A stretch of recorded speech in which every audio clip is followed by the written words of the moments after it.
বাংলাদেশের হাসপাতালে শারীরিকভাবে সংকটাপন্ন অবস্থায় চিকিৎসাধীন থাকা সাবেক প্রধানমন্ত্রী ও বিএনপির চেয়ারপারসন খালেদা জিয়াকে ভিভিআইপি ঘোষণার সিদ্ধান্ত নিয়ে অবিলম্বে তা কার্যকরের জন্য সংশ্লিষ্ট সব সংস্থাকে নির্দেশনা দিয়েছে অন্তর্বর্তী সরকারের উপদেষ্টা পরিষদ। নতুন এবং ফিরে আসা গ্রাহকদের জন্য নগদে চলছে ক্যাশব্যাক সহ প্রতিদিন হাজারো উপহার জেতার সুযোগ। হবে আশা আর ফেরা সারপ্রাইজ সেরা। মঙ্গলবার সকালে উপদেষ্টা পরিষদের বিশেষ বৈঠকের পর প্রেস ব্রিফিংয়ে সরকারের এই সিদ্ধান্ত জানান উপদেষ্টা ওয়াহিদ উদ্দিন মাহমুদ। তবে ব্রিফিংয়ে কোনো প্রশ্ন করার সুযোগ না দেয়ায় এ সম্পর্কে বিস্তারিত আর কোনো তথ্য পাওয়া যায়নি।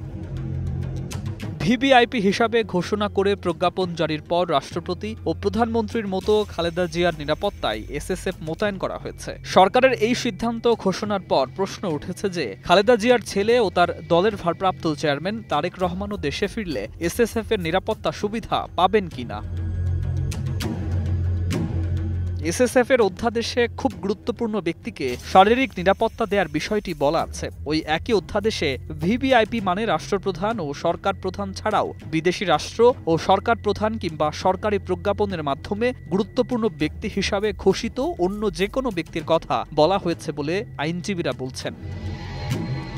ফলে সরকার উপদেষ্টা পরিষদের বৈঠকের সিদ্ধান্ত অনুযায়ী খালেদা জিয়াকে ভিভিআইপি ঘোষণা করায় তিনি এসএসএফ সুবিধা পাবেন। এখন প্রশ্ন হলো, বেগম জিয়া ভিভিআইপি হিসাবে এসএসএফ সুবিধা পেলে তার আওতায় তারেক রহমানও আসবেন কিনা, অর্থাৎ দেশে ফিরলে তিনিও এসএসএফ সুবিধা পাবেন কিনা। বিএনপি চেয়ারপারসনের নিরাপত্তা উপদেষ্টা অবসরপ্রাপ্ত মেজর জেনারেল ফজলে ইলাহি আকবর মঙ্গলবার সকালে বিবিসি বাংলাকে বলেছেন, তারেক রহমান দেশে ফেরার পর তার নিরাপত্তার বিষয়টি বিবেচনা করে এসএসএফ সুবিধা দেওয়ার একটি প্রস্তাব সরকারকে দেওয়ার পরিকল্পনা তাদের আছে। যদিও বিএনপিরই একজন নেতা বলেছেন, রাষ্ট্র বা সরকার ঘোষিত ভিভিআইপি হিসাবে বেগম জিয়ার জন্য যে নিরাপত্তা ব্যবস্থাপনা থাকবে সেটি তার পরিবারের সদস্যদের জন্যও প্রযোজ্য হবার কথা বলে তারা মনে করেন। ফলে তারেক রহমান এমনিতেই ওই সুবিধা পাওয়ার কথা। Desk report, 21 television.